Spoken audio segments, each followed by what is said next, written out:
Felicitations, adventures. Welcome to Over the Table. I'm Taylor Felicity, and I've scoured the internet, but mostly Reddit, for stories about TTRPGs for us to provide our unsolicited opinions, advice, and commentary. Today, I'm here with Joel and Matt. And Yeah. actually, I said this is our unsolicited opinions, but for once, these opinions are kind of solicited. The theme for this episode is the advice show. So we've got people looking for advice on Reddit, so specifically like people posting in subreddits and saying like, hey, I have this situation I want some advice for. So we've got some viewer submissions of people saying like, hey, you're going to do an advice show. Can you help me with this thing that I'm dealing with TTRPGs? And then also, if you're live in chat right now and you think of something that you're like, hey, you all seem knowledgeable. I could use some advice on this. You can actually submit your Yes. questions live in chat. This is the first time I'm doing this for an over the table stream, so we'll see how it works out with answering like live questions. But for advice, I thought that would be, kind of helpful.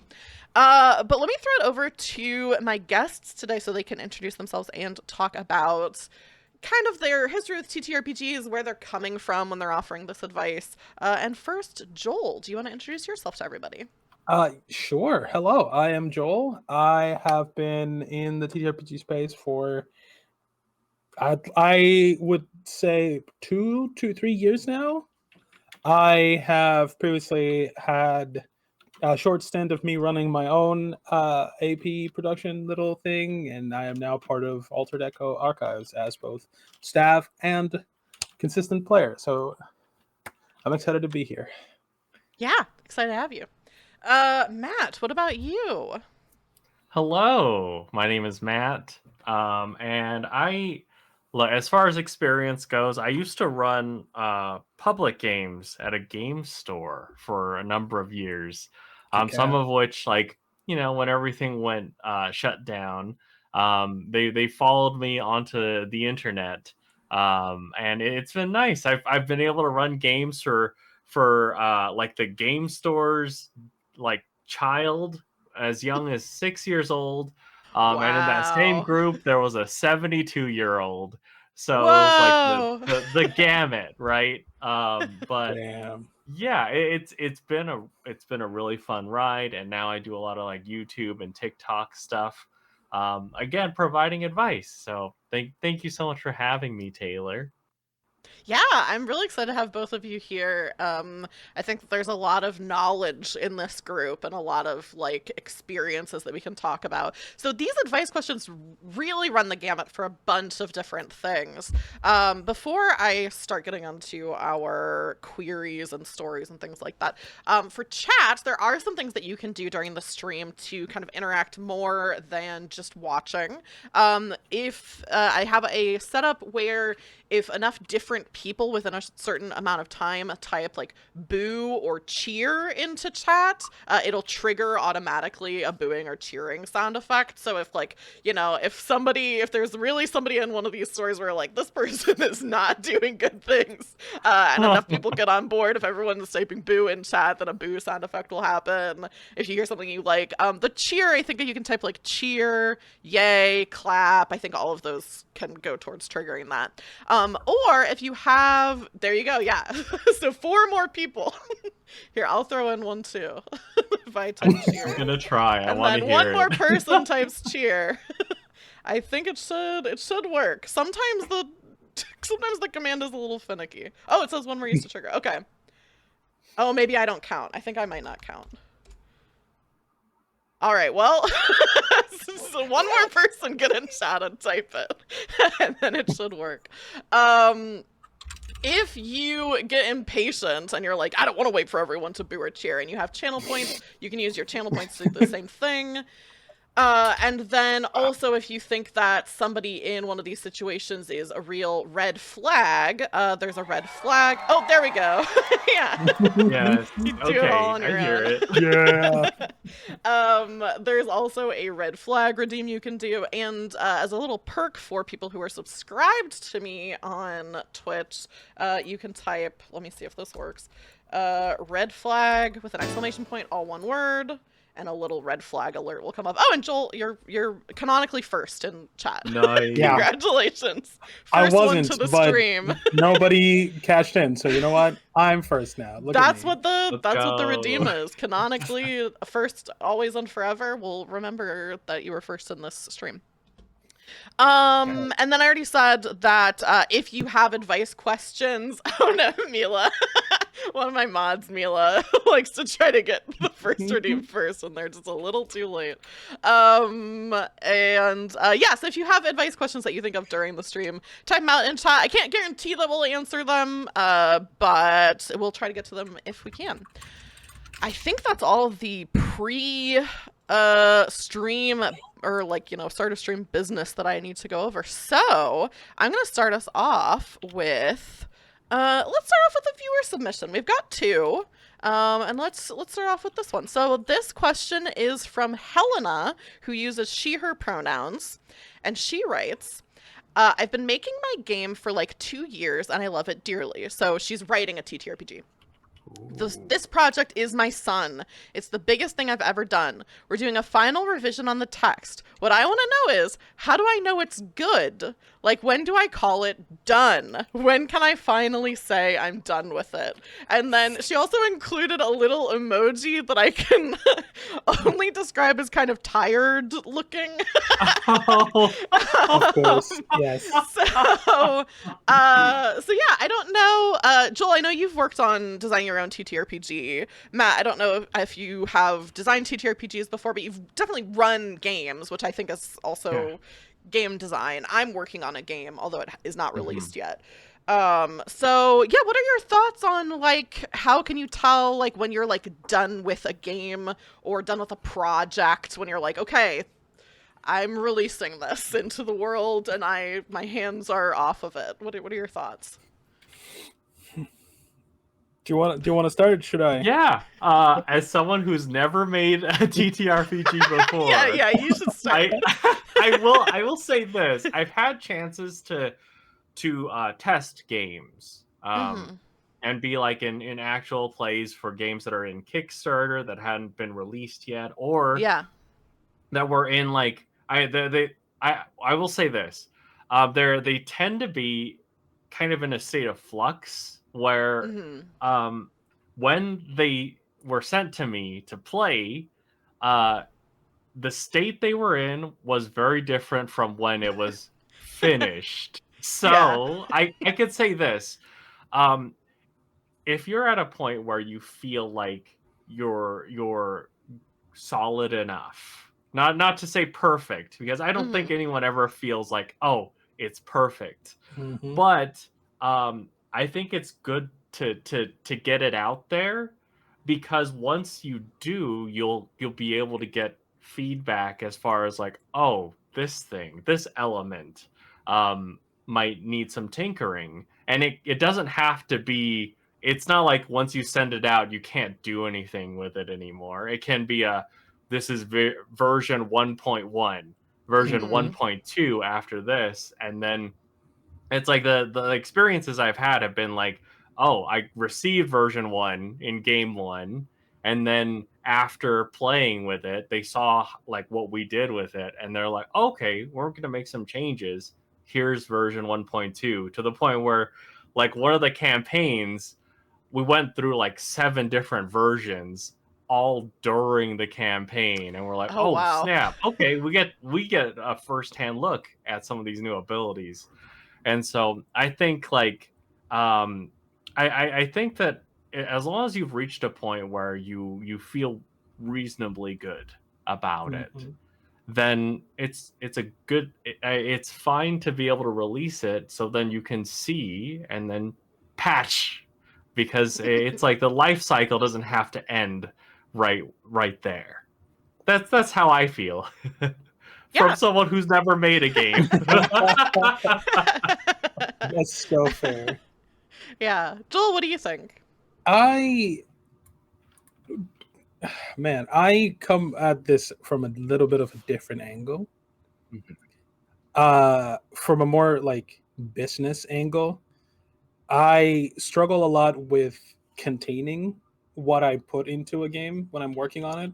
Because every time I play it or I test it or I look at it, I'm like, oh, but I want to add this thing, or this sort of mechanics aren't necessarily available, or I want to add an additional species or an additional class because now there's this cool new mechanic that I come up with. At some point, we have to come. I say we because I struggle with this.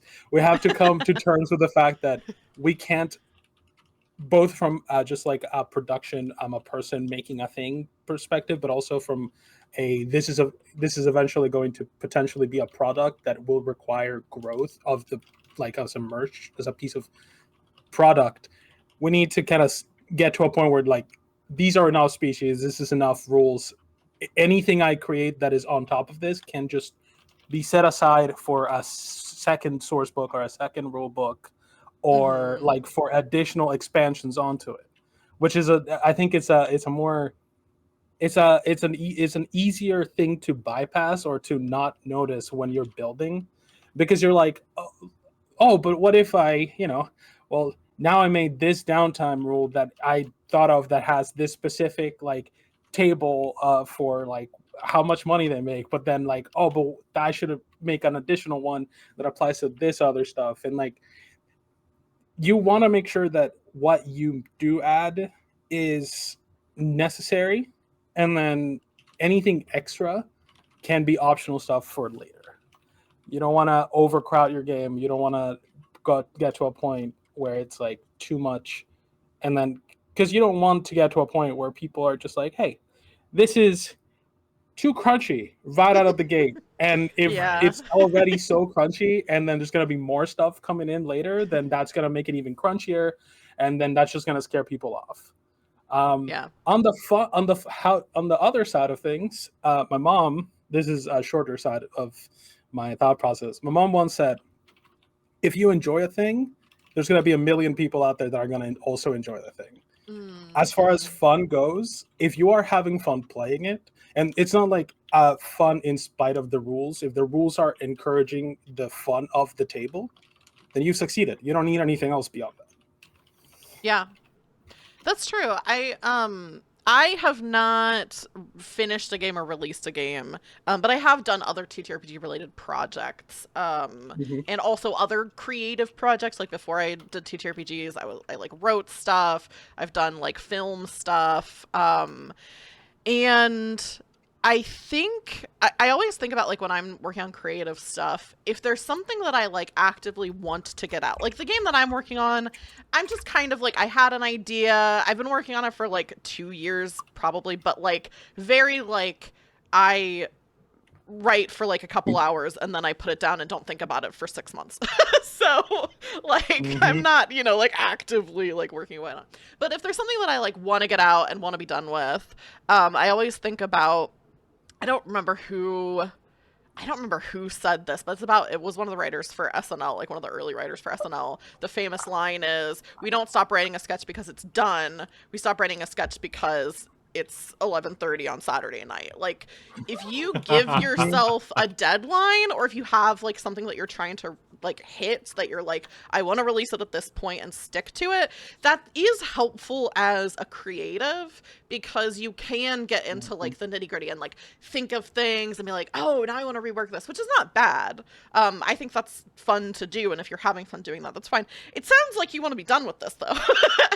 It sounds like you're like, when can I be done with this? It says you're doing like a final revision on the text. I'm assuming you're still gonna work on like layout stuff if this is something that's like you're planning to release. That's usually what happens after you finish the like text revision. And I think just maybe coming up with a timeline. It doesn't have to be super ambitious. Doesn't have to be like, I have to get this out by like this time. But like, maybe there's a convention that you want to go to, or maybe there's like a time of year that you'd like to have it done by, and just kind of give yourself a timeline of like, I would like to do these things by this time, and then release it, because you're always going to find stuff that you still want to do with it. But that can be another release, that can be a second edition, that can be like supplementary material. There's so many games I have on itch that I get emails for that's like, here's a new adventure for this game that I wrote like 4 years ago, or here's a new tweak to the edition, here's blah blah blah. So it's definitely something that people still work on. But yeah, I think it's done. I think I don't think you're ever going to if you're like me, I don't think you're ever going to feel like it's done, Oh yeah. but you are going to Hardcore finish same. it and release it, Yeah. and that's when it's done. It's done when Mhm. it's when you've released it and you can't change anything anymore. Yeah, any other thoughts about like this kind of thing with creative work and the struggle of like when it's finished? I think uh I think as a kind of like an addendum to what Matt said, I would Mhm. like to remind this person that erratas do exist. Mhm. So, Yeah. so even if you release something and after the fact, it's like there's something that ends up breaking or not working, you can just edit it after the fact. You don't have to get everything perfect right off the bat. Yeah, Yeah. very true.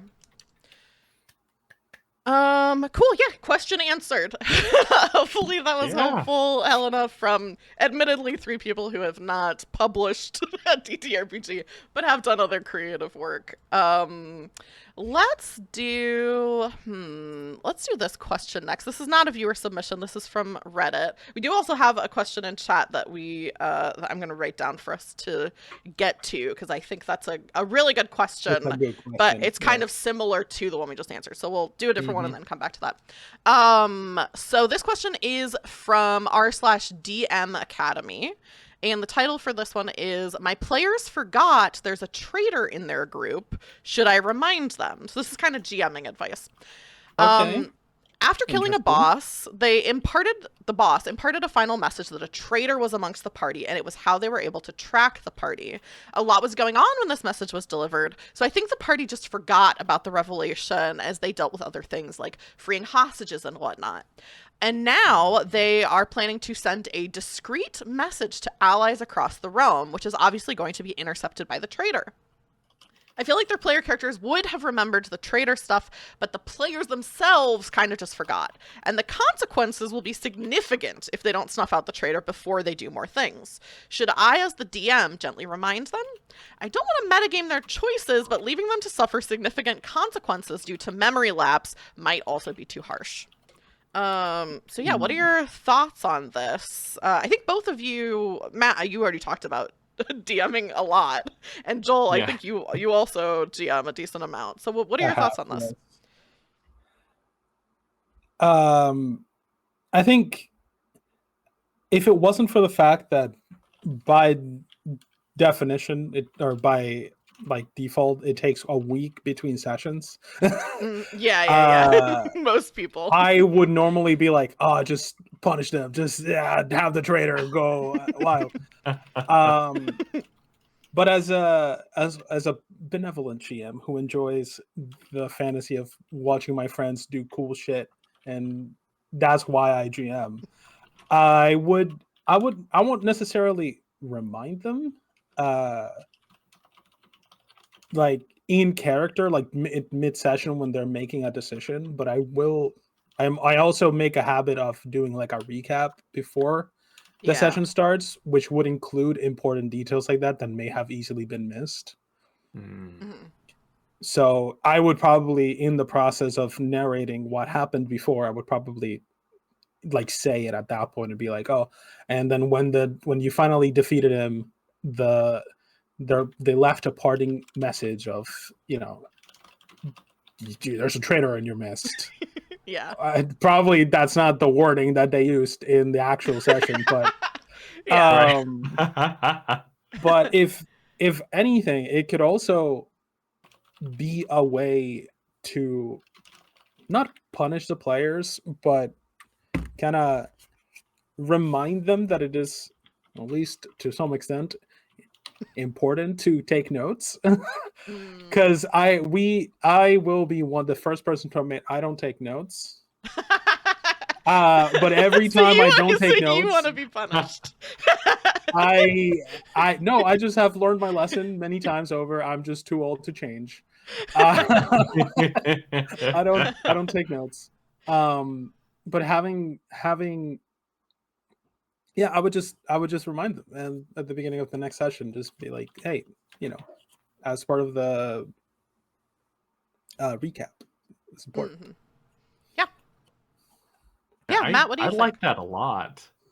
Like, because I think that I mean, it feels heavy-handed if you're just like remember this thing, but being able Mhm. to wrap it into a recap where you could be Mhm. like, oh, depending on how long the game has gone, you could be like, okay, here's just it's been a minute. Let's go from the beginning, and then like you'll sprinkle that line in. So then it's not like I'm nudging you this. It's that oh, this is everything that's Mhm. been like important that's been said, and then there might be like, oh, okay, and then from there, like I was thinking about it, like as far as the game flow goes, Mhm. also being like maybe tossing in extra checks because it's like one Mhm. of the tells, as a GM, is like if Yeah. someone is saying something to you, you're like, oh, insight check.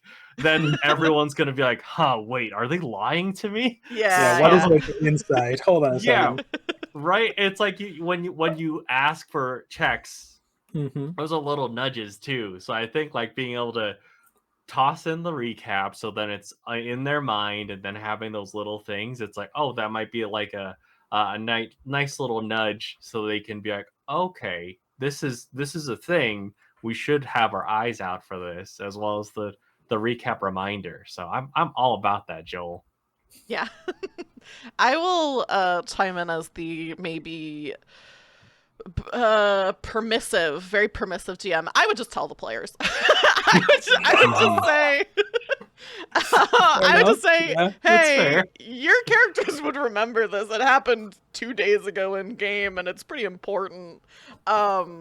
I think the reason I feel that way, I don't disagree with either of the things that you two are saying. I think both those things are good. I do recaps before sessions of games that are like kind of detailed. Like I'll say, here's the main stuff that happened. Yeah. And I think that's good. I think throwing in text to be like, hey, you know, like before you're about to send this message or plan this stuff, like, hey, do like a history check to see if you remember this. I think those are good things to do. I think for something this high stakes personally, and since I don't know how long ago in real Hmm. life the traitor message happened and what all has happened, like this could have happened like a year ago in real life, and then That like a is couple true. days ago in game. Right. It's hard to say. But Hmm. yeah, I think a lot of times when I'm GMing, especially if this is a home game, which it sounds like this is, that it is a game. So I'm pretty lenient as far as like reminding people of things.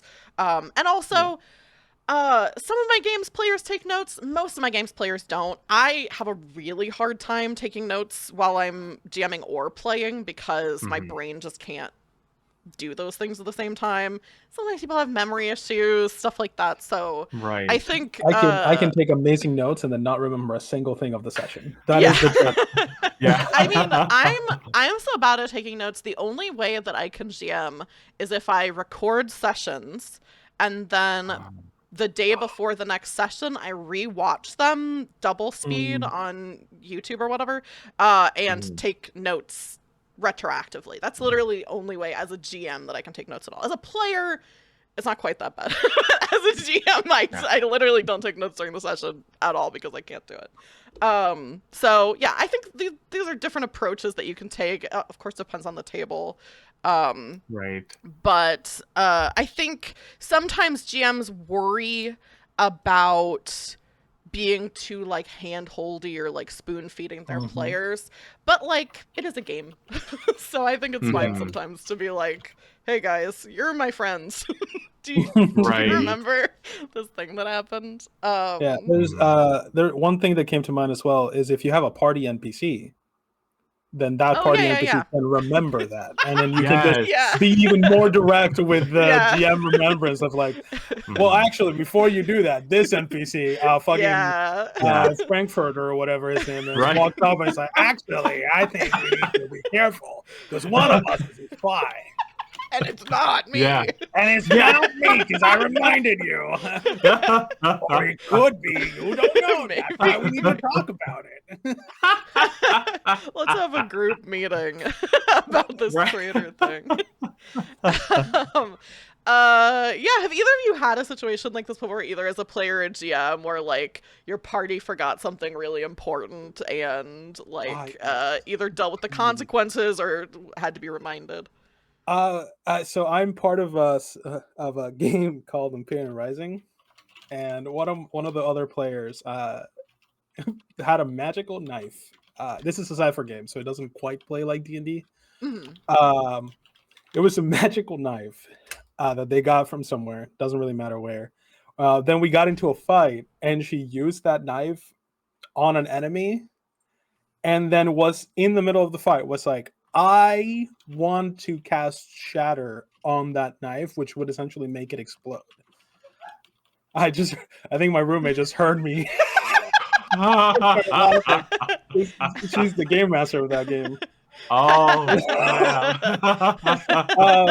The thing is, they forgot that it was a magic item, and so it just created this essential like disintegration orb. It destroyed fucking everything in its path. It Oh was my like god. insane. And during the session, the game master was trying so hard to be subtle about this being a magic weapon. Don't do this. But the player was completely just oblivious to it. It was Yeah. so funny. That's Oh great. my I think gosh. those moments can be really fun if like everybody's like you don't want people to have hurt feelings and feel like they got like ripped Mhm. off or anything, but I think that Yeah. moments like Yeah, that can be super fun. Yeah. Mm-hmm. No, it was absolutely. I hilarious. Yeah, I there was one game where this was uh, oh look, this was when I was a fledgling DM in the public games, and I just let the groups get too big. Like it Oh. expanded quickly, and then I was like, okay, we have to deal with this, and so I split everyone off.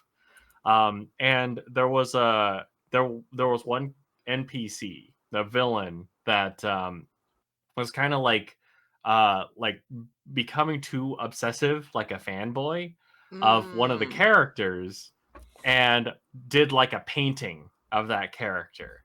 And eventually both groups, they kind of like ran parallel at that point once I split it up. um and the group that the player whose character was being painted, that player forgot his character. He was like, "Wait, what?" God. But the other group that doesn't contain that player, when they came upon the painting, they all burst into laughter. So it was wild as far as like who remembers things and Yeah. like the payoffs, right?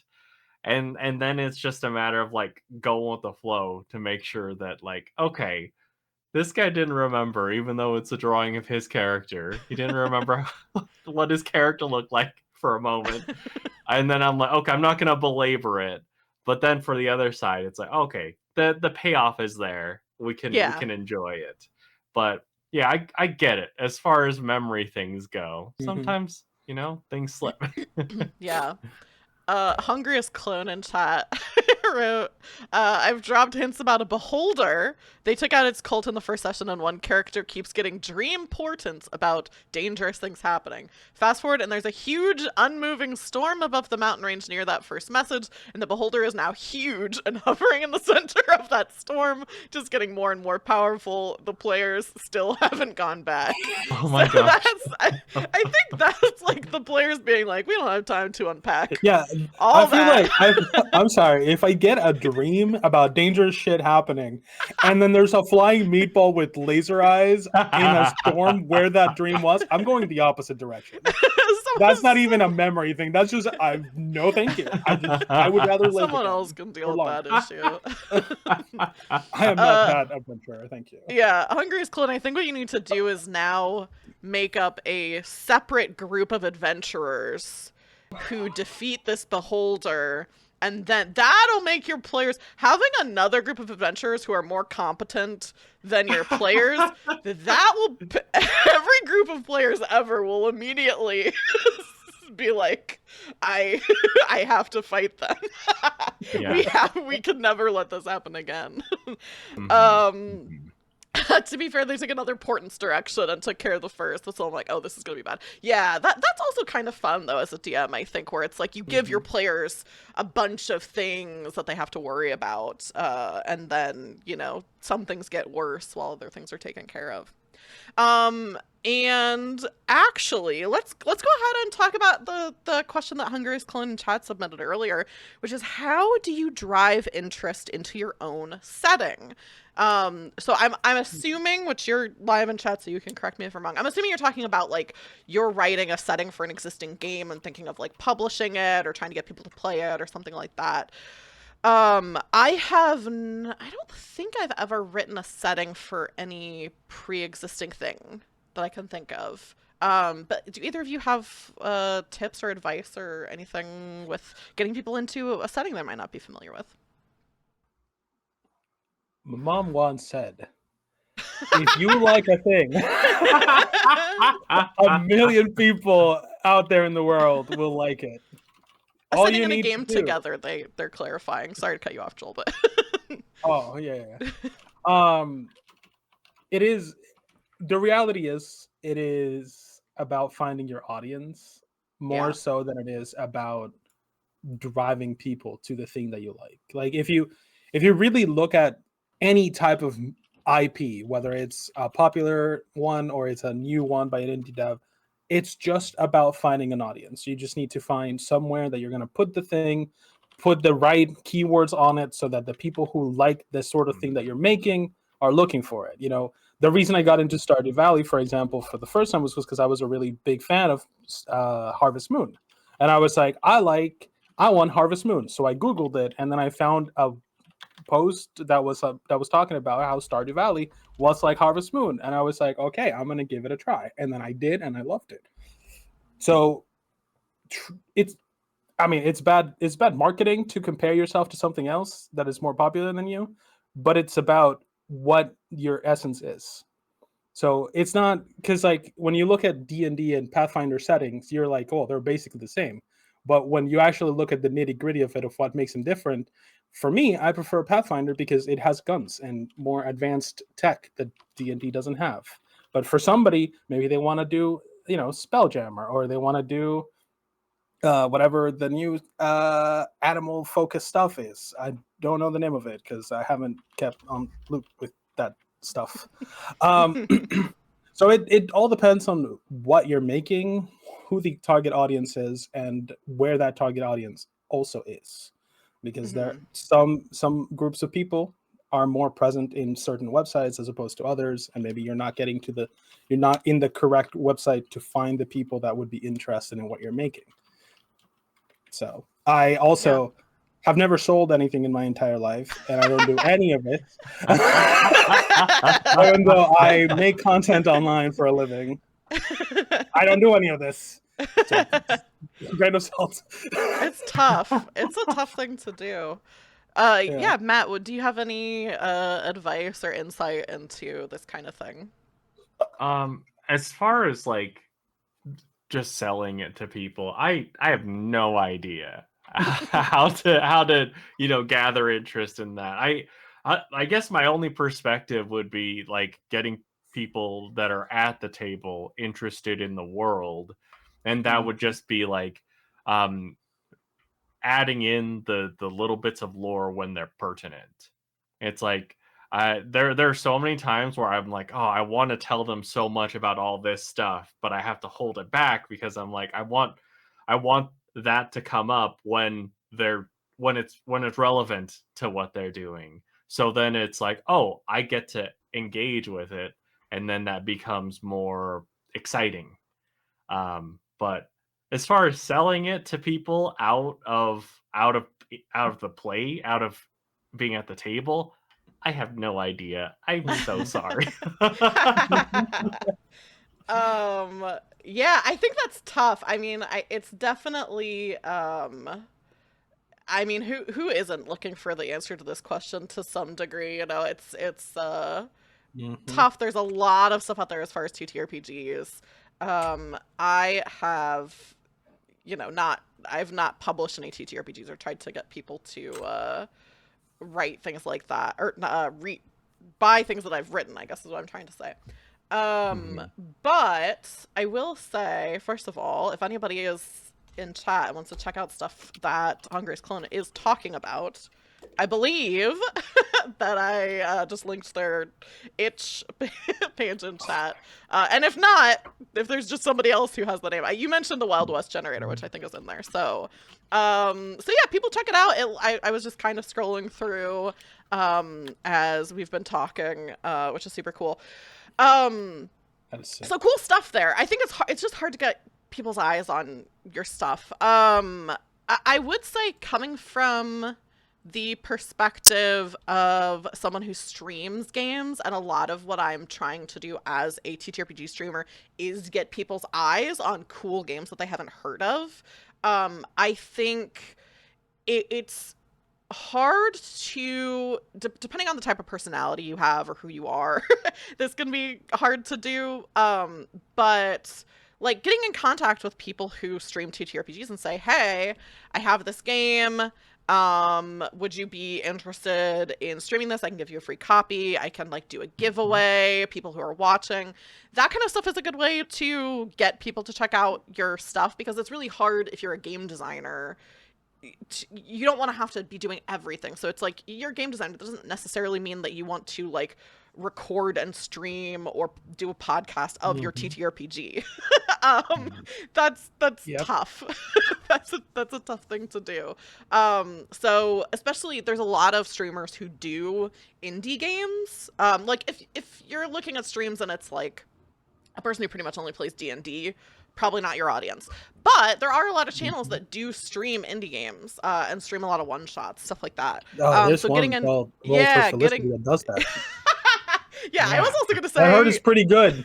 Just Hungry putting it Clone, out there. DM me, or I'll DM you, because that's probably the most direct way that I could give advice or help. Which I know we're mutuals on Twitter, so I'll talk to you about this. But yeah, I think that's networking people is kind of like, I feel like has a negative association almost, because a lot of people, especially I find game designers, tend to be apologies if this isn't you, but a little more introverted. A lot of writers kind of tend to be a little bit more introverted. Yeah. It's true. So networking feels like kind of a, not fun, but genuinely I think, and I am a little bit more extroverted, I'm kind of in the middle, but I think it is fun to connect with other people who are doing cool stuff and say like, hey, you're doing something cool, I'm doing something cool, this would be mutually beneficial. I find collaborating with designers to be mutually beneficial. Like, I'm getting something out of it, they're getting something out of it. I think that's good. So I think that's probably the easiest the easiest and best thing to do, is to reach out to people. If you're offering like a game that they can play, you don't necessarily have to be friends with them in advance. But if you know people that stream games, or if you know people who have a podcast, and being like, hey, here's this thing, because doing a giveaway on stream drives engagement for the streamer. So I think that is more helpful to both than, it feels like you're asking for something, it feels like you're being selfish, but I truly do think, coming from the streaming side of it and having worked with game designers, I do think it's mutually beneficial. I would also like to addend that with saying it doesn't have to be a monetary trade either. Oh yeah, Because a lot of the time people kind of get worried because they're like, oh, but I would prefer to pay them.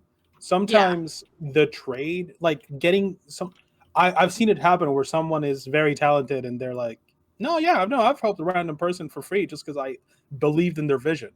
So yeah, if you find someone that likes the sort of same thing that you do, it doesn't hurt to reach out. The worst that can happen is that they're not interested. At best, you might get somebody that is willing to put in the energy and effort to really get into helping promote that. Because yeah.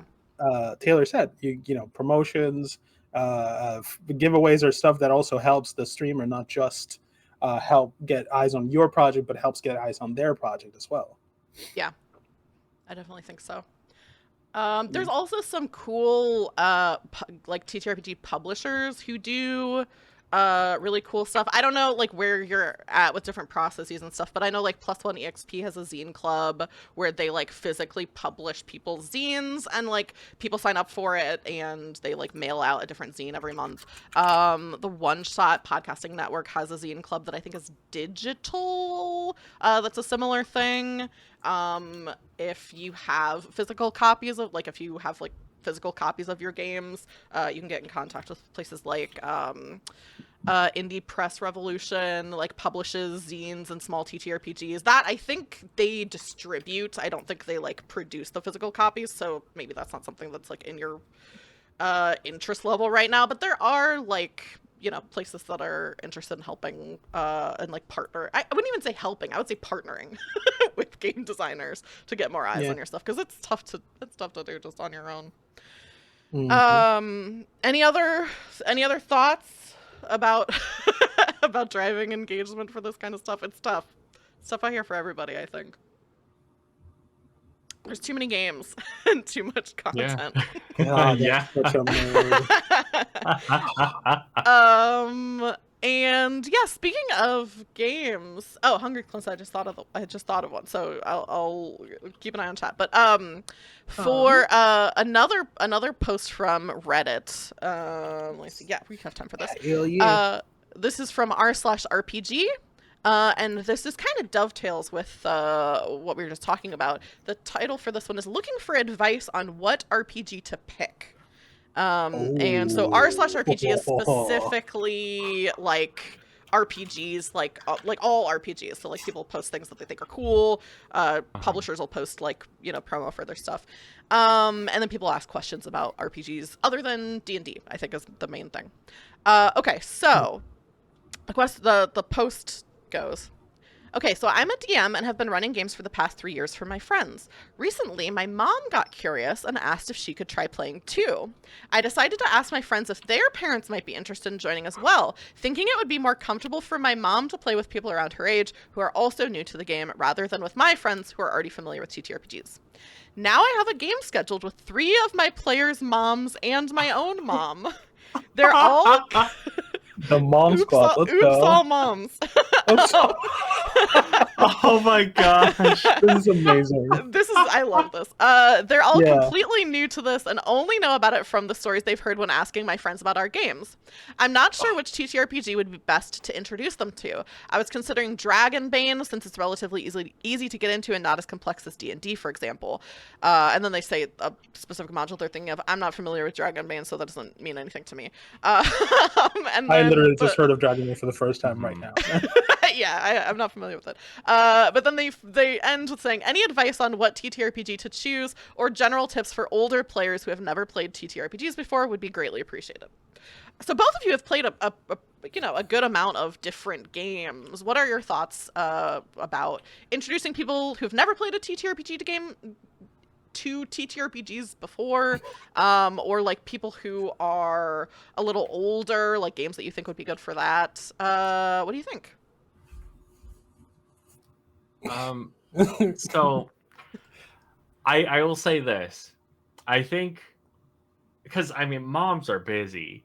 I'm inclined to say it depends on how much hand-holding you want to do as a DM, because I do run a game for a few people who are older, who have like families that they gotta take care of, and so they're not in it to read all the rules, and I usually have to, I'll have to explain like, okay, a tax of opportunity. I've probably explained a tax of opportunity 50 times, and I'll keep doing it because I enjoy their company and I like how invested they get in the story, even though the mechanics they'll forget all the time. So I say that because if you are open to a lot of the hand holding, there's just a part of me that loves the idea of this running the same game for the moms as for the kids, because then they can connect to each other with that. They'd be like, oh my gosh, I just counterspelled this 6th spell, and then the kid's like, what? You know what counterspell is? Oh, great. So That's like a fun idea. that's where my head is at, because when I heard the all moms thing, I was just like, that's so cute, that's so heartwarming. So like Hmm. I that's where my head jumps to first. What are y'all thinking? I actually I'm on the same page. I think this question is not about what system.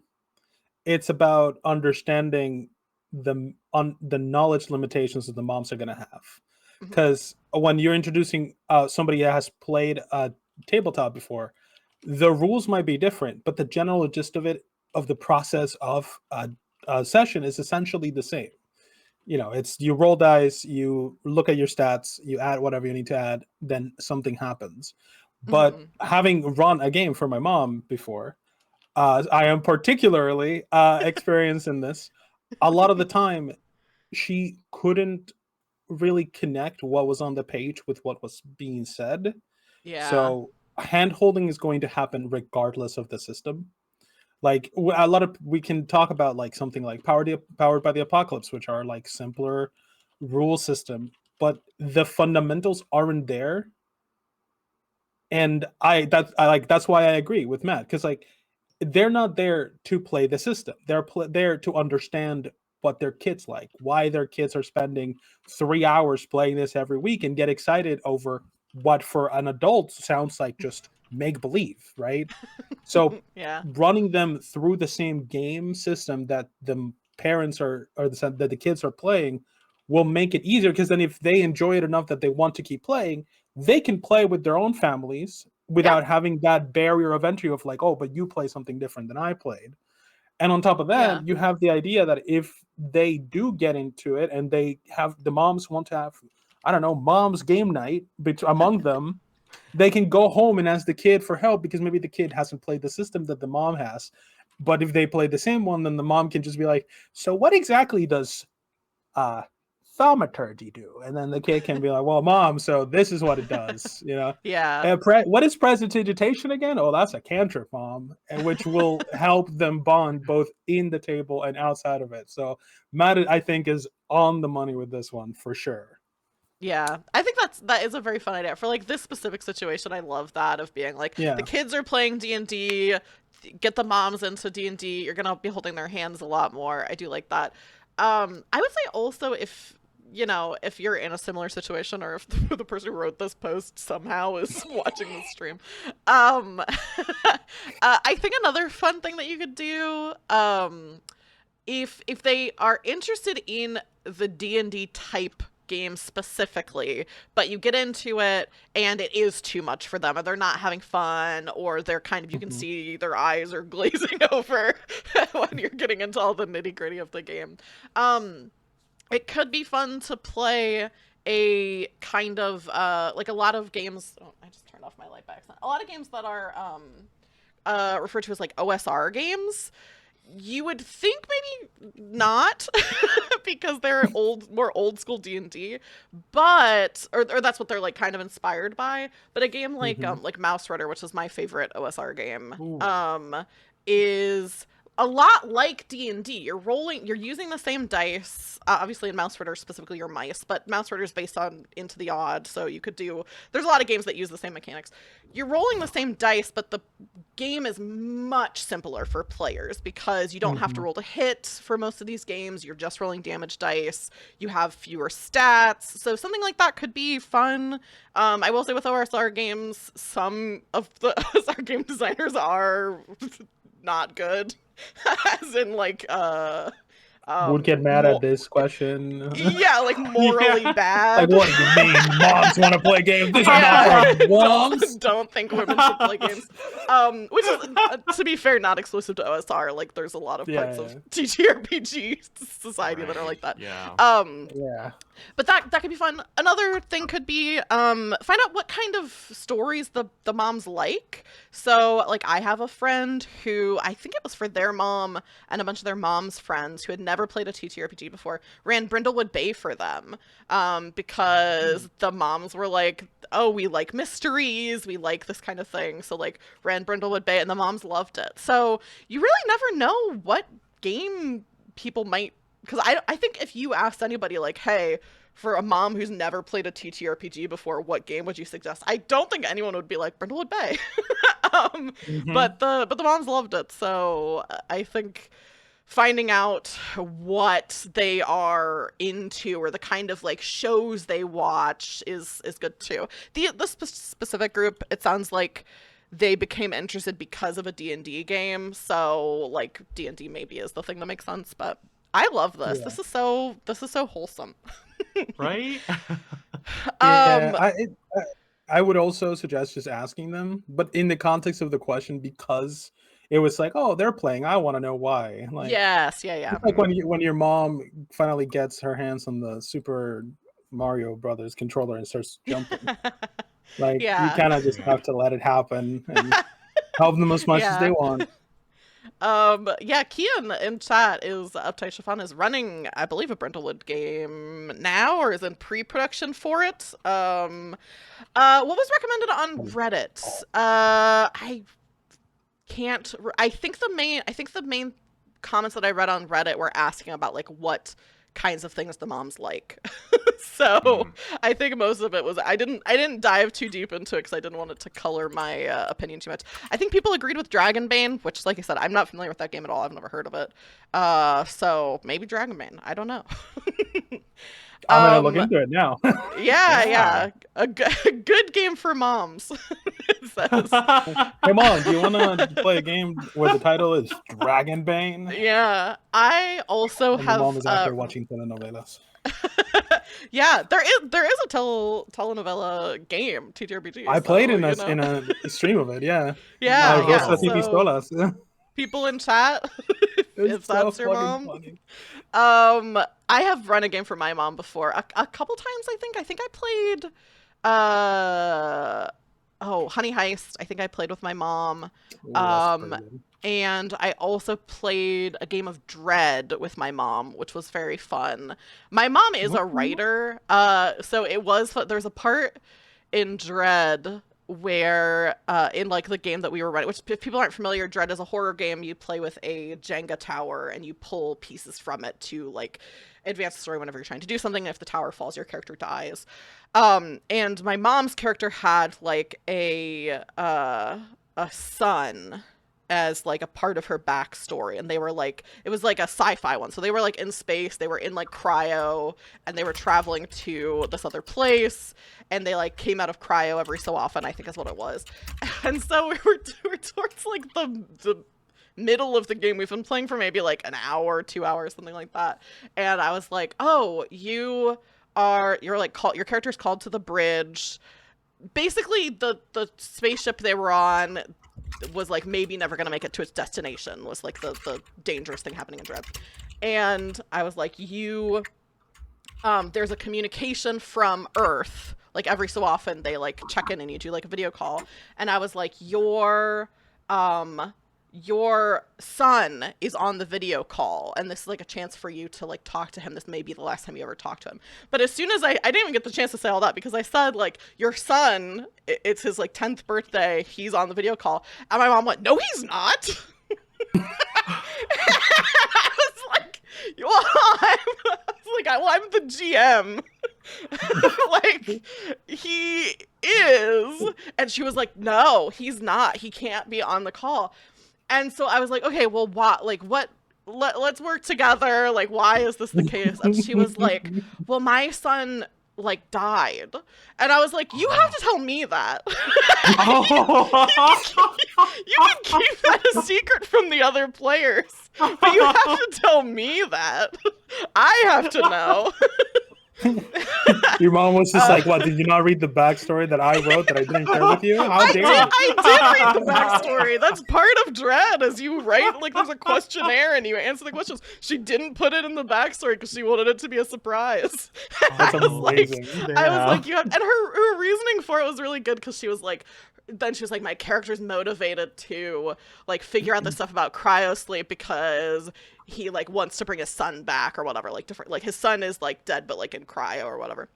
And I was like, oh yeah, that's cool, but you have to tell me. So that was That's my amazing. experience, one of my experiences running a game with my mom, which was very fun. I think we've been streaming for about an hour, so I think this is a good time for us to take a quick little break. So we are gonna go on break for like 5-ish minutes. While we're on break, if you can think of stuff, if you have questions in chat, advice that you're looking for that you want us to answer, Think of go stuff. for it.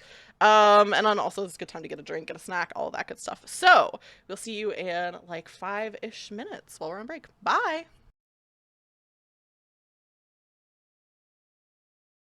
Hello. Oh, good timing. That was so Hi, good. we're back with the second half Thank you. of this Thank episode you. of Over the Table. We'll be here all for the next hour.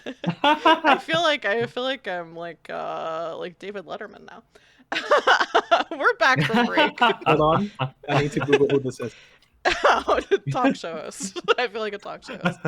Oh, So we are back with the second half of this episode of Over the Table, which is the advice show. So if you have TTRPG related advice that you're looking for, you can type it in chat. We'll get to it if we can. If you've typed something in chat that you want advice on and we haven't answered it yet, go ahead and ask it again because I have missed it at this point. I wrote down the one earlier that I saw and we addressed it, but if you've typed more since then, I've missed it. But we do have another viewer submission for this episode. Which I think is something, I think this is something that everyone worries about. I'll preface it, but it's a very broad category of like TTRPG related thing. This question asker is anonymous, but does use she, her pronouns. And she writes, what do you do as a player or DM if you feel like you're not liked by the group? Which I think is something that a lot of people can relate to, at least worrying about that. So, my answer is very simple. I leave. Yeah. I don't stay where I'm not liked or where I perceive not to be liked. It is this is a very recent phenomena for me. I have learned that being in spaces where I am comfortable is better than being somewhere for the benefit of others. Yeah. If I perceive somewhere as an uncomfortable place because I feel like you cannot feel comfortable while feeling like people don't like you. Yeah. If you're uncomfortable, it is better to not play than it is to stay there and play and be uncomfortable. Obviously you can always ask to take a step away and then talk to people, then like interact with your GM and be like, hey, I'm not really feeling it because of these reasons.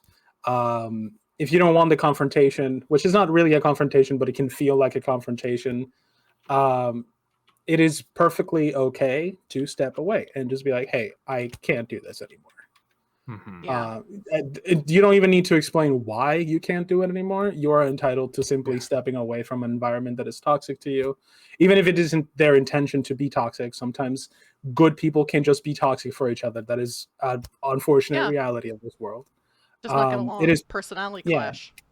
Yeah, it is perfectly okay to just be like, hey, you know what? I will just not play here. It doesn't even need to be like a ruined friendships thing. If maybe, because again, good people sometimes don't match. You can, as God has happened to me. I have a very big personality, and I have been known to butt heads with people, even though it's not an intentional hate thing. It's just for any number of reasons it can happen. It is not, you're not lesser for it, and they are not necessarily inherently lesser for it either. Sometimes incompatibility is a thing. Yeah. Especially, I think, at a gaming table where you might get along with someone perfectly well as a friend or in other aspects of like your lives, but you don't have the same play style or you aren't looking for the same thing in a game. Or, I mean, some people are really competitive. And so you get into a game with them and you're like, oh, like either way, like either you're really competitive and you butt heads with people at the table who aren't, or you're very not competitive and you're at a table where everyone else is. So it really can be not even an inherent like you're not liked by the group. It can just be like, there's a clash there. Yeah, So yeah. absolutely. And I think like a lot of times we can get stuck in a group where it's like, oh, we've been here for a while, and then it feels like you lose something when you leave. But I like to think of it more so as like there are so many tables out there, and if you Yeah. stay here occupying your mind space and your physical time, then you might be missing out on the perfect table for you. Hmm. That's true. Yeah. I think a lot of people stay at tables they don't like, which I will say this is coming from a place of I am overwhelmed with games to play. I have to say no to games because I'm already running so many, I'm already in so many. So for me, it's like, if I don't like a game, I can drop it and like easily find another one. Hmm. Some people that's not necessarily the case. Like I used to live in a really rural area, so like it can be hard to find people in that group, in that kind of area that you can play with. But Yeah. there are ways to find other tables that you'll be happy at, or that people will, like what you have to offer.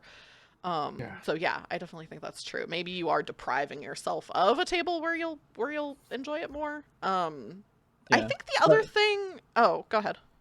Oh, I was just gonna say, especially after the pandemic, there is such Yes. a like large presence of TTRPG people online that there is no real like obviously we all are afraid, even if we understand that there's no reason to be afraid anymore. But like there's always another table out there that Hmm. needs a player, even Yeah. if this goes for both the players that are like very heavy combat focused, for example, and they're in a Hmm. player where the majority of the time it's just RP stuff, and then they don't get to play the part of the game that they like, or vice versa, where you're like really into the RP, but the campaign is really combat heavy. There is a game out there that would let those two players switch around, like Yeah. the combat player going into a combat heavy campaign, and the Yeah. Yeah. role play player going into the role play campaign. Hmm. There are I'm pretty sure there are servers dedicated specifically for looking for game stuff, like Yes. people connecting with other people. Yeah. The world is so much more connected now as far as that goes. Yeah. If you're not comfortable somewhere, it is just step away and find a place where you are comfortable. And if you can't find one of those spaces, then make a space for yourself where you're comfortable, which is another Yeah. great reason why. Like I didn't and find myself in many places where I was comfortable, and then until I did, and it was great. And I know a couple of people that have made the spaces for themselves because they couldn't find somewhere else to be, and that's great. It Hmm. is the options exist. You don't need to be uncomfortable anymore. Yeah. I will also say from another perspective, since this is obviously like I'm not allowed to detail as given like by the person asking this question. Yeah. So it's also possible, like I deal with this sometimes, where I think that other people don't like me, and it is like Mm-hmm. my own perception of my self-worth, and actually people love having me at the table, or like people are having fun. So I think, and I don't want to tell this person like it's all in your head, because maybe there are like really object things happening where you're like, nobody likes me at this table. um, Mm-hmm. but if that's not the case, if it's just like a feeling that you have and you can't really like put a thing, like if somebody's doing something like really fucked up to you during your games and you're like, they don't like me, that's one situation. Um, Hmm. one thing that I really like to do that has helped me with this type of feeling a lot as a player and as a GM is integrating things like stars and wishes into my sessions. Yes. So if I'm at a table where I'm like actually one of the first games that I was ever in of a streamed game, the first couple sessions I was like, I don't really deserve to be here. Like everyone else in this game's like really good, and I'm like, my character is not really that interesting. I think I'm not doing that good of a job. Other people are doing voices. I'm not really doing a voice. But we did stars and wishes in that game. So like after the stream, we would like stick around for a little bit and do like things that we liked. And other people saying like, "Hey Taylor, I really liked when your character did this," or "I really like this thing that you're doing." Having a place for feedback at the end of your games is really helpful, usually it ends up being people are more complimenting rather than saying like, oh, I wish that like this thing wouldn't have happened. But having wishes there is good. Or some people do roses and thorns, which is more direct of like, here's the thing I liked, here's the thing I didn't like.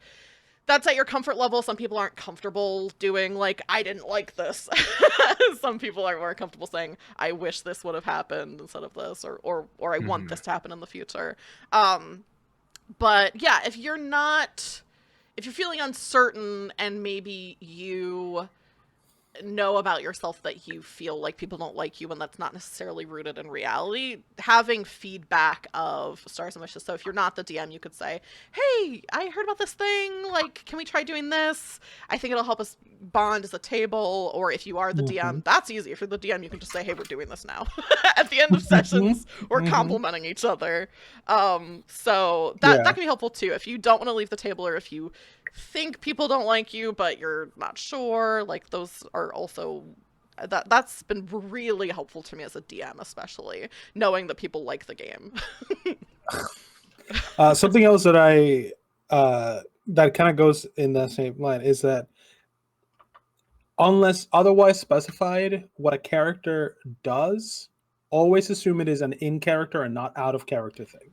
Yeah, because I've seen it come up in a few games where, like, especially I like to play characters with a lot of depth and they're abrasive a lot of the time because of that complexity, and it has been an issue where like players have felt like I like anti them, but it's 100% as far as in my case specifically, it's an in character thing. I don't really I make a very clear divide in my mind about that. So a lot of the time that is why things like stars and wishes are so important, because you want to make sure that people have that decompression after session to not feel that pressure, especially if things get intense and there's like the stake of the world in the process, and there's a lot of interpersonal stuff. So yeah.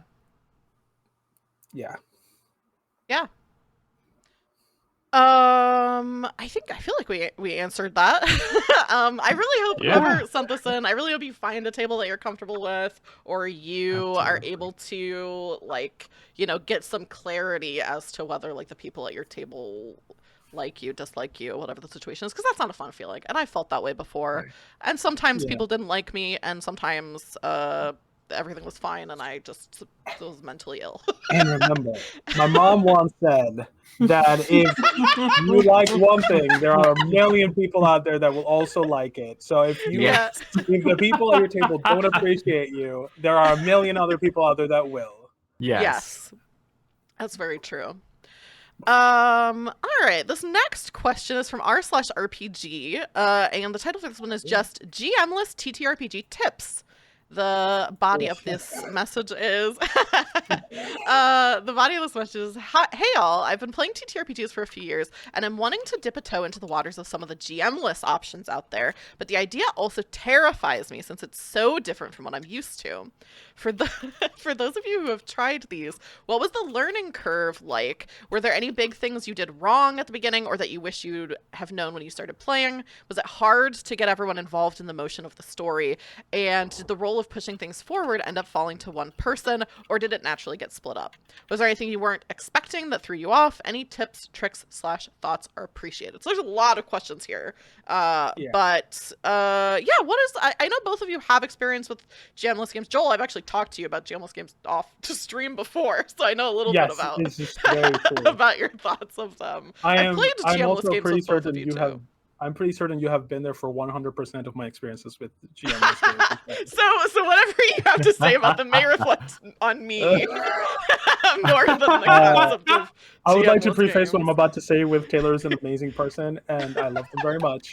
And everything that I'm about to say is about GMless games and not about the person that brought me into their table for them. Cool. I'm actually not a big fan of GMless games. I think it gets too close to playing make believe for my taste. But I will say that it's not that I've had a bad time playing them. I've had an absolute blast, but it was because of the people that I was playing with and not because of the game itself. So to me, I would give the same advice I would give even with a GM to game, where it's just make sure that the people you're with are people that, one, respect other players and are not going to just be like, oh well, we playing rock paper scissors, but I pull out a gun type of logic, where it's like Yeah. make sure that everybody kind of sticks to the same level of logic to what's going on, and just make sure that the people that you're playing with are people that you can trust with that level of freedom and power, because again, this is not. I had an absolute amazing time, but I can see how something like that could end up ruining the experience that would otherwise be sweet and fun and a good time. Parentheses though, I did have a lot of fun playing Wonder Home. I would play Yeah. that again. Yeah. That one, I actually did enjoy the game, in addition to the table and the players at it. Yeah, I think also it's interesting you say that, because I think that game of Wander Home, because you can play it with a GM, and that was for another channel, it's for the channel Chaotic Wonderful, and they specifically asked me to GM it. So so that was a Oh GM well, maybe version. that's So why. maybe that's Maybe why you because it liked had a it. GM.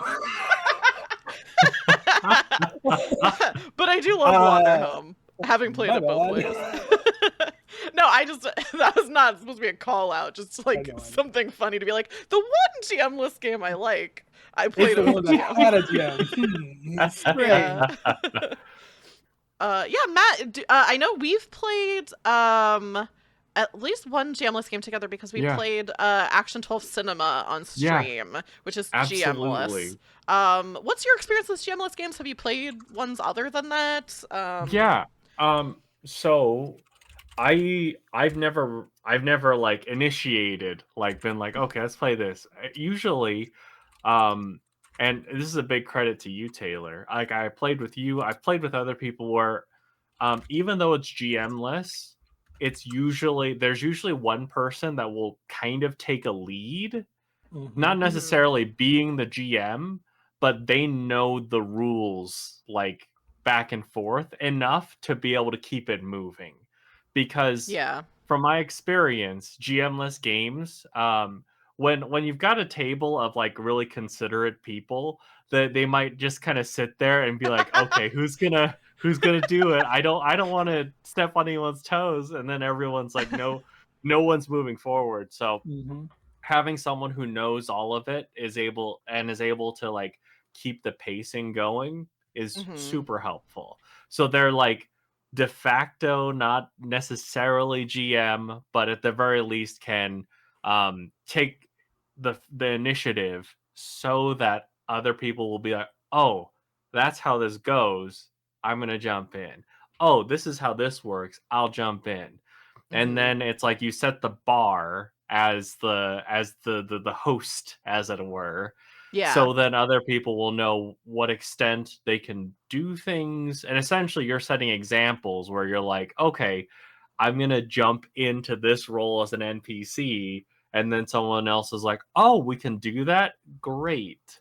And so then it's like being able to ease everyone in. And then I agree completely, Joel, with like having people that you trust, having people that respect you, because when it comes to this, it really makes me think of like doing improv on stage, where it's like you're creating something, and when you're creating something on the spot, when you decide I'm gonna jump into this new character and do something wild, that's very vulnerable.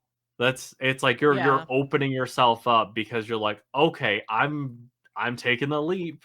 And so having people that you trust, that you know will have your back regardless of what happens, and be able to help you out if you start to stumble, Yeah. is crucial. So then you're all, you feel safe, you feel creative, and you're all having a good time. Yeah. So Agreed. true. Joel, you also mentioned something. I haven't played Alice is Missing. I do think that's a GM-less game.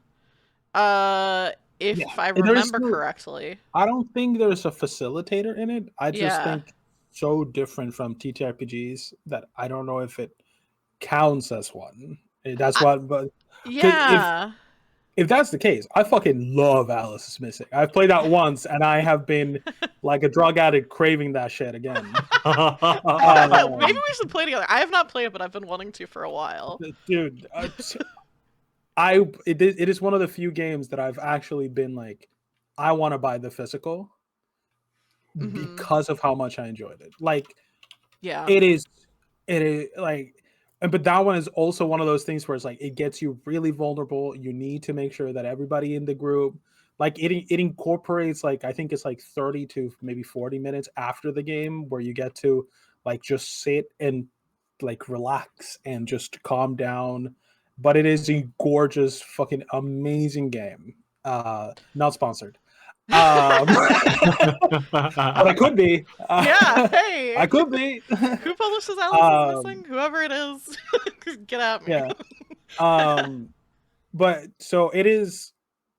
That one obviously is a little bit different from the usual because it's like you're in character all the time. You don't really role play as somebody else. Like the world kind of happens and you kind of react to it because of the way that the game is built. There's like a timer, right? Like isn't there like an app for it where it like plays music and then it's like, here's the next thing that happens or whatever. Yeah. There is a animated timer on YouTube that it is so good. I actually use this as my background music for here. Wow. I'll paste it in chat. I don't know if it'll let me.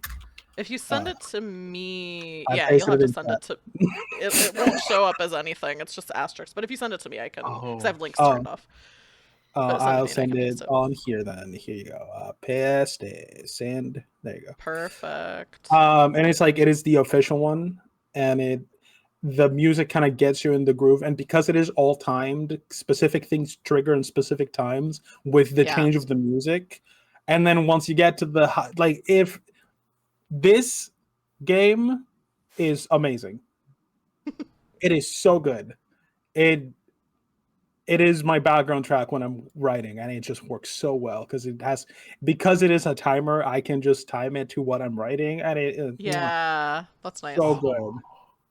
I need to play that. I was thinking ass. Sorry, I was my bad. I wrote ass in chat. Sorry. I think also there are some games that people don't necessarily think of as GMless because they're so structured.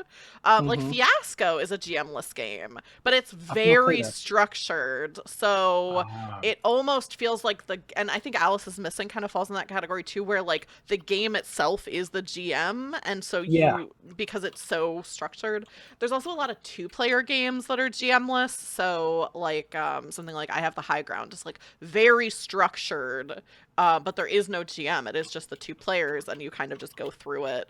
So there really are a lot of like, there's a lot of variety in that category. Like some GMless games, like I would say any Belonging Outside Belonging games like Wander Home or Sleepaway, I think is Belonging Outside Belonging. Games like that I consider to be more GM full games where everyone is kind of the GM. So there's like a lot of different stuff. Actually, Jess, I remember when you used terminology with me. That was the word that you used that my brain was like, I understand. Yeah. I get how this works. Jess Levine, who wrote I Have the High Ground and Going Rogue, which we played on stream, Joel. Right, I played Gungan. Yeah, you played a Gungan on stream. Jess has a tweet that I think about all the time where she said something like she writes a lot of GMless games and plays them, and she was like, you can always tell when you're watching a GMless game who the forever GM is because there's always someone in the group who immediately is like, I understand this game completely, and can kind of jump in and start making big moves. I think Melanie in chat said best advice for playing a GMless game is making big swings, which I would agree with. Like, you have to make things happen for yourself in a GMless game, I think, especially if it's one that has less structure to it, like something like Wander Home. Any other thoughts on GMless games before I bump us to the next question? No, but I will put it out into the world that I want to play more of them. I want to expand. So you had a real His character development in real time, guys. The heart. Character arc really smashed in there. As soon as when it was kind of in the middle, I was like, if Taylor is running it, I'll play. But now that we've added the Alice is missing, then it's like, oh no, yeah, okay, I want to play this some more. Yeah, Joel, if you haven't played Fiasco, I think you would like it. It's a really fun I game. have not. It's a fun don't game. actually know how it works. It's I'll be pretty good. honest. It's a good game. And if anybody in Tell me chat about doesn't it. know how Fiasco works, you can check out my YouTube. I do have an AP of it. Oh, Yeah. oh yeah, I'm gonna be right there after this. Well, actually, I got things to do after this. At some point, I'm gonna be right there. At some point. Okay, so this next question is, I think... Oh, I forgot to put what subreddit it's from. Oh, it's from DM Academy, so this is specifically about D&D. And the title is, what should I do when one player character hates an NPC that everyone else loves? So, I recently introduced a semi-joke talking animal NPC to my party, and several of the players really took a liking to him and decided to bring him along on their adventures. He has mostly held his own in combat and has been pretty useful to the party. One PC even joked about naming the party after the NPC. However, one party member really hates the NPC. They've even asked me privately if they could kill the NPC. Wow. Oh my god. While they seemed mostly dissuaded after a short private conversation where I asked if that's something they really want to do, they're pretty chaotic, and I'm scared they're going to actually try to kill the NPC in the future and fracture the party. If everyone else in the party was lukewarm towards the NPC, I'd simply have it leave the party or something, but that simply isn't the case. If the player had some traumatic experience with that animal in the past, I would also simply have it leave the party, but that doesn't seem to be the case. The player doesn't even seem to dislike the animal, they just hate the NPC. So what on earth do I do if they actually try to kill the NPC in the future? I've already had issues with limiting that player's agency in the past, so I don't want to just say no, but I'm also a first-time DM, and I'd really prefer it if my first game didn't include or end up with PvP, especially over a talking animal of all things. Inter-party conflict makes me deeply uncomfortable, especially since any PvP would likely include the PC who has never played D&D before and really loves the NPC. I will say something controversial and say that player needs to suck the fuck up. It's a group game. The majority rules. Everybody likes the fucking squirrel that talks like it's smoked 20 packs of cigarette for the last 10 years. Fucking deal with it. But Yeah. on the because this is about advice and not just telling people to suck it up. That's still advice. Yeah, well, My true. advice is suck it True. up. I think there's also if man, it is a complicated thing because there's not a lot of context about what this animal is. Because if Yeah. it is like, I think it would be. Yeah, I think it depends on what the purpose of the NPC is. I'm not a big fan of NPCs just existing for the sake of existing. But like, especially, it's specifically when it's like a party PC, right, or like a party NPC. Like if they're bringing them along for a long time, Yeah. why? But I would give that NPC a purpose. The party is clearly very into that character. Except this player isn't. One of the possible ways that I would deal with it is have that NPC either, more probably, hold on, not either, because my thought process is faster than my mouth. I would have the NPC sacrifice itself for the party or something along those lines, so that you remove the point of contention while honoring both sides of the equation. The animal or the NPC still removed from play, so the player is no longer suffering through needing that NPC to being there. But on the other half, the players that loved him get to really experience that NPC doing something that benefits the party in a way that everybody gets something out of it. because clearly if you love an NPC, you're interacting with the NPC, you're role playing with the NPC, and that NPC's passing will could even be used to bring the party together, because then the other player can't just be like, oh, actually, man, I should not have hated on that guy, because now I'm alive because of it. Yeah. So either suck it up, but if you actually want to do something that benefits both sides would probably be the best result. Yeah. Yeah. There is a Also, little kick it bit out, of because they seem like the context. door. Sorry, go. What did you say? No, I Sorry, was just being like, oh, but kick that player out. They sound like a bore. Oh. Oh yeah, That was a joke. That's not actual advice. Yeah, there is a little bit of context, because a lot of people in the comments were saying, like, why doesn't the player like the NPC? Like, what? Like, how involved is this NPC? Stuff like that. So some of the clarification, one, people asked if the player doesn't like the NPC's voice, like if the voice is annoying, and the DM said, I don't even do a voice for this character. I don't really do voices at all. So it's just my voice. So so it seems like it's not the voice that's annoying. And then one of the comments that kind of explains, or not even explains, but just gives some context, the OP said, part of the issue, people ask why the player doesn't like the NPC. OP says in the comments, part of the issue is that I'm not sure, and I asked them. The most I got during the private conversation was that they're fine with the animal, just not when that animal talks.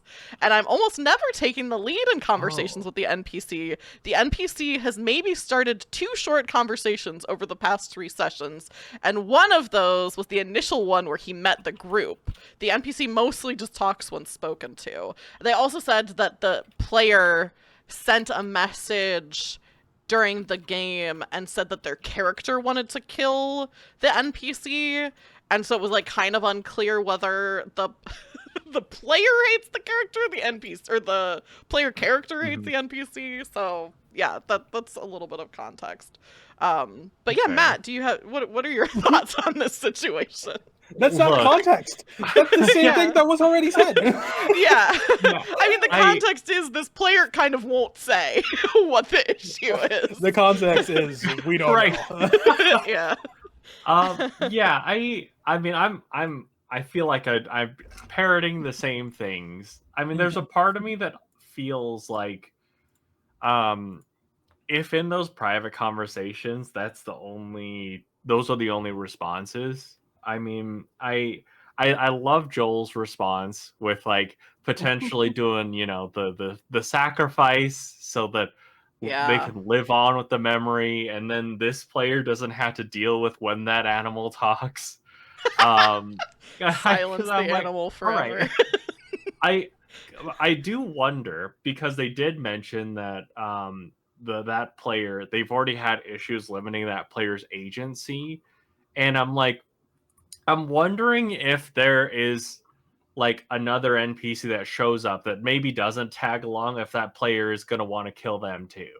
Because if that's a recurring thing, then this could be a player not getting along with NPC situation overall. And in that case, it might be a mismatch of chemistry at the table. Because I mean, there are many a time where I'm like, okay, I know this player isn't a fan of this sort of thing. These players are, and then I try to accommodate. But there's just some degree of, this person wants to kill everyone I introduced. That I'm like, okay, maybe I need to separate these groups. Yeah. They mentioned that the player is pretty chaotic. Which also makes me wonder if this is just a person who's like, I just want to kill, Right. Maybe they just want to kill everyone. That a lot of D&D players specifically don't understand the difference between being chaotic and just being murder hobos. Yeah. And if they can't give more than I just hate this character when it talks, that sounds more murder hobo than chaotic. Because like on edgelordy, yeah. Like at that point, it just sounds like it's just somebody that doesn't. I mean, it also depends on history, because like we're looking at it in a bubble, but there could be a lot of things that led to the moment where they just really dislike this. It could be that maybe this player doesn't particularly like another character that gets a lot of interactions with this particular NPC, and it's just using the NPC as a way to get to some other player. Or maybe maybe they just hate the game master. Who knows? I hate your voice, so I Yeah, want to kill right. all NPCs. Can you like put a different accent? God. Can you use a voice changer? Yeah. It also could just there are so many possibilities of what it could be, because Yeah. like just tell them to suck it up. Not every NPC is for every character, right? Not every moment is for everybody. Sometimes someone gets more of one thing, someone else doesn't get that. Like, you know, if we're playing a game and it's Matt's backstory time, I'm not gonna be like, oh, actually, let's kill Matt's backstory character, because obviously that's Matt's time to shine. It's my time to take a step back and let Matt do the thing. So like, I don't hate Matt's backstory character. I just hate when they talk. Yeah, like why is he talking to Matt? Stop it. But if the character's also been there for just 3 sessions, it feels like this is more of an in-depth thing. Like it's more about the player than the actual NPC. Like this is a symptom of something bigger that lies underneath kind of vibes. Yeah. At least that's how I perceive it.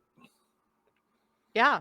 That's always the struggle with Reddit stories, where it's like, unless the OP like writes a lot of context, you never, or someone else chimes in and is like, hey, I'm the player who hates this character, and it's because... They need to just start taking screenshots and fucking posting them. Gosh. Yeah. Yeah, if you are the player that hates this NPC... get in chat if you are the one who hates this squirrel or whatever animal. Come on for an interview. We want to interview you about why you hate this particular animal.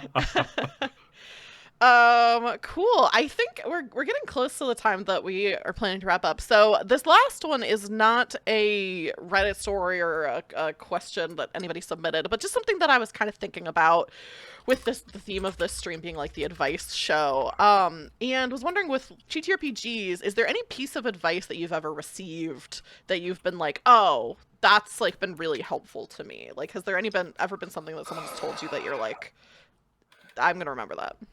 My mom once told me I that if I like a thing, there's going to be 1 million people out there that are going to like it. And that really stuck with me. Yeah. I'm so surprised to hear you say that. No, that obviously that is good advice. But for me, it was actually very recently, and it was not something somebody said to me, but it was on TikTok, where someone was a game master and they were talking about how they kind of felt disappointed in a session because they didn't hit all the things that they wanted to hit, or like things didn't go the way they wanted to go. And so they talked to one of their players, and the player was like, I didn't care. I mean, this is still a game. I'm just having fun. And that like changed something in my brain, because like at the end of the day, yeah, the point is to just have fun. It doesn't need to be as serious as a lot of players, myself included, tend to make it to be. Like, if you're having fun and things didn't go the way that they planned, it can be frustrating to like roll 2 natural ones in a row and then losing your turn and then getting held person on, and then you're like out for half the fight. But at the same time, like, it's a game. It's okay to just, enjoy the time, share with your friends. Enjoy the time, share it with your friends. That's why we're doing this, is because we want to share experiences with our friends that we normally wouldn't. So absolutely. I think the advice that stands out to me the most is that there's so much variety when it comes to games, whether it be system or groups, that if something doesn't feel right, whether you're not having fun or it's like things aren't clicking, that there's always going to be an opportunity or an option where you can find things that do click, where things that do feel fun. And it's not it's like, even if everyone enjoys one particular way of playing and you don't enjoy it, it's not like a problem with you. It's just, Mm-hmm. oh, there's gonna be something else that I could find that will click, that I will have a good time with. And so you just, Mm-hmm. Yeah. yeah, you keep looking for that and you Mhm. find that, and when you do, you remember that feeling so that you can keep seeking that out. I think it's summed up in a lot of responses that I've read to people asking, like, "Hey, is this a problem? What should I do?" Is like, you know, not playing for a little bit is better than playing in a situation that disservices you. Yeah, Mhm. I think that's true. I think that's hard to do Yeah, sometimes in practice, yeah. but it is Yeah. true. It is very helpful to keep in mind. Yeah, I think for me, I know there's a lot of like creative people in the chat. Either people who I think if you're playing TTRPGs, a lot of times you are kind of on the more creative side, even if that is like your main creative outlet. Like if you're a DM or a player, even if you're not like streaming games or like making D&D content or TTRPG content, it's still creative work, and I think it's easy to get burnt out. What's happening to you, Joel? My roommate's dog is here. Come here. Oh, Look at him. let's I don't think Aw. he's gonna be on stream. But Yeah, all right, a go. little out of frame. Go upstairs. Go upstairs. There you A visitor, an end of stream visitor. Yeah, Yeah. Um, Sorry. that's why I just saw you pointing and I was like, "What's happening?" Um, I think It was exciting. that it's easy to get burnt out on stuff, especially for GMs. It's really easy to get burnt out on games. And something that I've really been kind of recently, because I not only GM games like for fun, but also like for content, um, is just get obsessed with what you're doing. It's like you're the only person who's for sure going to be able to be a fan of what you do. Like when you're streaming stuff, sometimes nobody's watching. Sometimes nobody ever sees the thing you make. When you're like thinking of ideas for games or like coming up with stuff for like when you're a GM, you prep stuff sometimes that the players never go to and never see. So I think just really I've always felt like it makes myself cringe if I'm like really like excited about something that I'm working on or something that I'm doing. I'm always like, oh, it's kind of cringy to like this so much.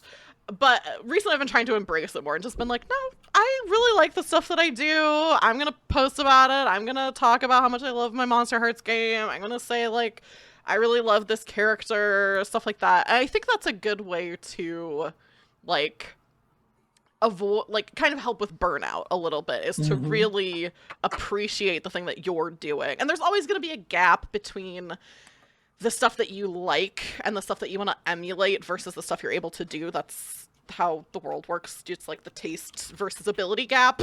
You're always going to have better taste than you have ability to do things. But I Mhm. still think it's good to be like, I made this weird little guy and I'm obsessed with them and I'm gonna just make playlists and do art and talk about them all the time, and I think that's fun. I think that's a fun thing, and it can feel cringe. I actually have a pin on that just says cringe. I, Amazing. I think it's it's good to just embrace that and say like, no, I like this yeah. thing. I think that's good, and I think it it helps you have also. respect for yourself. I think. Go ahead. Yeah. Sorry. It's same thing, but more. I think it also helps bring people into and catching into what you're doing. Yeah. Because True. like if you kind of just dismiss your stuff, not even like as a streamer, but like as a person, if you're like, Yeah. oh well, it's just a little game that I'm making, or I'm just writing like it's not really that great, then people are just gonna be like, oh well, okay, so it's not that great. I'm not gonna read it. Yeah. But you being like, oh no, I love this, that some people get put off by that. Yeah. But my mom once said, but like your genuineness and your love for it, like Yeah. as like I am my own number one fan now. I've changed. I've spent a lot Yeah. of I've put a lot of effort into changing the way I talk about the things that I do. Yeah. Same. Um, because like I want to share the things that I make and the things that I do with other people. I can't do that if I don't enjoy what I'm doing, if I'm talking it down, if I need to be my own fan in order to be able to get other people to be invested in what I do. Yeah. And that goes for being a game master as well. Whereas like you cannot have you need to lead your players into loving the setting, and if you treat the setting without the love that it deserves, your players aren't going to cash in on it. Because Yeah. if you make it, and this is your best work, because let's face it, we put our best efforts into our creative endeavors. If you're not able to treat your best with love and respect, somebody else is going to be like, oh well, why should I if you're not doing it? So Yeah. If you can't love your own work, how the hell are you gonna make anyone else love it? yeah. Mhm. Yeah, so that's a piece of advice that I've been trying to strive more towards lately. It's a really That's good been very one. helpful. Yeah. Yeah. Well, I hate to say it because I'm having so much fun, but we are at the appropriate time to end. But before we wrap up the stream, I'm going to throw it over to each of you to let people know what you're working on, stuff that you have coming up, your projects, stuff that you want them to know about. And we'll start again with Joel. Oh, hello. I was Joel today. I just as a reminder, I use any pronouns, so use whatever you feel comfortable using. I don't care. Um, I that's good. I hope so. I hope you respect yourself because you deserve that respect. Yeah, absolutely. Um, I am staff at Altered Echo Archives. We do uh, streams every other Sunday and every other Friday. We actually have a game tomorrow of Imperial Rising. We're getting really close to the end. It is a political intrigue. We're in the city where magic is finally reawakening after it's had cycled out of things, and all our characters have been going through magical changes because we were humans and now we're turning into our actual magical species. My character is not having a good time. Oh no. I have, in the process of the campaign, I have sprouted gills and a crab leg, and it's been from what I remember there's probably going to be more coming. It's been an absolute blast. I watched the game for a bit, and then I got into it as a guest, and then I stuck around, and now I am a parasite. Uh, every disaster GM is the game master, but getting into that game has been an absolute blessing in my life. And we recently started a Friday game, which this next Friday also is a game. Yes, a single crab leg. I play a gender fluid pirate as well, so the character is kick ass. We're doing a bi-weekly game of an every other week Friday game of called Once Upon a Reflection, which is a fairy tale themed game in which I play Senor Fluffington, who is a chihuahua in the real world and a wolfman in the fairy tale world for reasons that will become apparent one day. And it's probably the fact that I am a weirdo playing Cypher. And I get to play whatever the fuck I want, and I wanted to play a Chihuahua. That's great. I think we're going on session 4 now, and we just stepped into a mushroom circle in the fairy world and are face to Ooh. face with a hag. Ooh. And I found a magic wand that my dog character is using as a shoeing toy for now. Which is not where you want magical wands of incredible power to be, in the mouth of No. a dog that looks like a werewolf. It's an absolute blast. It's wonderful. I fucking love both tables. The people that I get to play every week with are fucking phenomenal.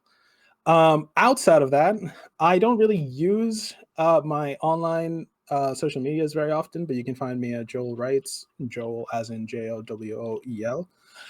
I have an AO3 account now. I post whenever I'm working on a novel that I post on there every time I finish a new chapter. It's called The Lake of Crimson Tears. It is a slow detective novel of sorts set in a small rural American town called Scarlet Town. And the main character, this is a first-person story that follows the investigation of one federal agent from the FBEO called Jamie Narvaez, as he investigates why the local town had its lake go overnight from all water to all blood. And we just finished I just finished writing the first act, and I'm kind of starting to set up the stuff about the second act and getting into the more revelation stuff before we ramp up into the climax of the third act. I always say that it is the kind of story that I would like to read. Like if I came across a story on the wild, I would read the fuck out of it. Yeah. And I just love writing it, and I love sharing it with everybody. It is all on AO3. You can read it on there. If you would like to support me, you can also click on my card. All my links are on there. I also have a throne. I don't promote my throne very often, but if you want to help me fund things, you can on there. And then just as a last thing, the day after tomorrow is my birthday. Oh, yeah. So I am turning 30. I am old. I feel great. It's been an absolute pleasure to be here. Thank you, Taylor. It is always, you're fucking amazing. And anytime you reach out, I will make it work. Even if it is my weekend birthday, I will make space for you. and Matt, that also stretches out to you. If you ever need me, just say the word. I'll be there. Awesome. Thank you. Yeah. And happy Matt, birthday. Yeah, happy Thank birthday. you. If enough people type cheer in chat, we'll get some applause for No, the please don't. But yeah, no, I'm always happy to be here. It's always a great time. Happy to have you. Matt, what else do you have going on? Where can people find you? What do you want people to know about? There we go. Y'all, this has been such a pleasure. Taylor, thank you so much for having me. Joel, it's always good to see you. I've missed you so much. It was so cool. Yeah, it was so cool talking with y'all about this. It was so much fun. So much fun. Y'all can find me everywhere as Improv and RPG. I make a lot of videos about like different tips for role play for beginners and whatnot. And I'll be in a couple streams coming up. On Monday, the 2nd, I'll be over on Queensgate Chronicles, where I'm living my Jackie Chan dreams. Because my character, yes, he's essentially in a fight while trying to make sure that the teapots aren't being broken, which is one of my favorite tropes, where like the bad guys are like, oh, I'm gonna knock these off. It's like, no, I have to protect it while I'm getting hit.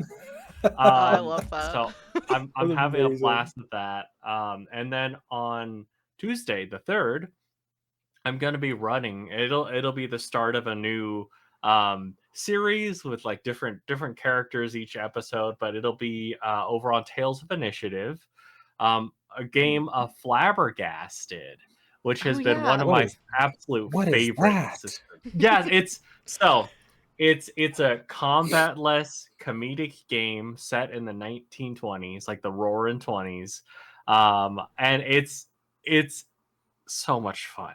It's so funny. The group I have set up, they're kicking things off. Their club is a band. They're forming a band that's titled, and tea is gonna be the theme for tonight for me.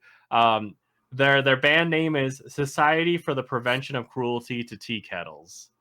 So, hey, look, if that intrigues y'all, tune in. Yes, but that's it for me. Thank y'all so much for having me. This has been a blast. Yeah, thank you both so much for being here. I'll really quick say a couple stuff. I don't have a bunch of stuff set in stone right now. I had COVID at the end of last month, beginning of this month, so I got just really behind on scheduling things. So I'm still ramping back up into that. But I'm gonna have another over the table in August or September. I don't even know what month it is. In September, probably towards the end of the month. Date TP. You missed it. TPA. Yeah, it already happened. It's already happened. And if you enjoyed this, then give me a follow. Come back for that. But I also have, I think this is the 8th over the table I've done. So there's 7 previous episodes that you can watch that are all up on YouTube. Also, I've been really getting into editing and doing a lot more short form content. So if you follow me on TikTok, YouTube, Instagram, I've been posting stuff there that's kind of condensed, you know, clips from things. And then also you can follow me mostly Twitter and Tumblr, I would say, are the 2 things I'm most active on social media wise, where I post about stuff that I'm doing, thoughts, things that I'm working on. So you can follow me at those places. The big thing that I'm working on right now is I am going to Big Bad Con, and I did get a scholarship to go, so luckily I am going to go regardless of anything else, but I am working on raising some money to help pay for the rest of my hotel room, and then also, like, you know, food, that kind of stuff once I'm there. So I am selling... I will GM a one-shot in whatever game you want. If it's a game I already know, it's, I think, $60. I'll do a one-shot for you. That includes a session 0. If it's a game I don't know, I think it's 80. It's a little more because I'll have to learn a new game. But you can check out my Ko-fi, and I have a listing there for that. And yeah, if there's a game that you're watching this and there's a game you've really wanted to play and you don't want to learn it, or your friend's having a birthday and you're like, oh, I know it would be fun, let's do a one-shot, but I don't want to run it, I'll do it for you. And I don't want to brag too much, but I am really good at running one-shots. So you can check out my Ko-fi, or it's the pinned, it's my pinned tweet right now. But that is all to help me, you know, make a little extra money for my first ever convention. So I'm really excited to go. Oh, I'm so excited for you. That's so good. Yeah, You're I'm gonna very have so excited much for it. fucking fun. Yeah, it's gonna be good. One of the things too that I'm trying to get some money for is to get a better, higher quality like mask, so I don't have to worry about getting COVID again while I'm there. So that's one of the things, because they're more expensive. But yeah, thank you both so much for being here. I really appreciate it. And we dispensed a lot of good advice, so I think we gave people a lot of stuff to chew on. But with that, I think, oh yeah, Melanie wants me to sell feed pics. Melanie and Mila are like, sell feed pics on your co-feed. It sounds like Melanie knows the market then. Damn. Yeah, they want to buy them. Melanie, yeah, they are the demand. Melanie I've been friends with since I was like 16, so I think she's seen my feed, but she doesn't need to pay. Anyway, isn't that a thing where you just tell somebody to take a picture because it'll last longer though? So maybe they lost the opportunity. That's They're true. like, I should have taken a picture. And now they yeah. Anyway, before we get too much into the foot stuff, we're gonna say goodbye. So do you want to say goodbye to chat and goodbye to the YouTube pod? Bye. Bye, VOD.